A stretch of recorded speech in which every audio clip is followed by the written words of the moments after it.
За энэ дуудлага худалдаанд одоо нийслэлийн засаг даргын 2016 оны А841 дугаар захирамжаар комисс байгуулагдсан. За энэ комисс нь болохоор Монгол Улсын засгийн газрын 2016 оны 10 дугаар тогтоолоор байгуулагдсан дуудлага худалдаа төсөл сонгож оруулах баталсан байдаг маа. За үүний дагуу болохоор дуудлага худалдааг зарласан.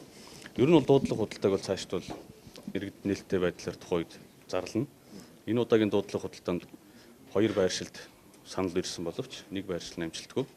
За 2 дахь байршил нь буюу хаан уул дүүргийн 10 дугаар хороо 3 дугаар байршилд 2 оролцогч оролцсон байгаа.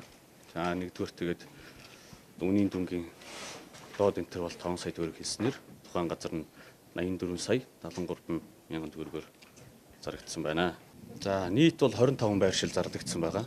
За энд бол яг санал ирсэн нь бол 4 байршил. 2 байршилд 4 оролцогч хүсэлт гаргасан байна.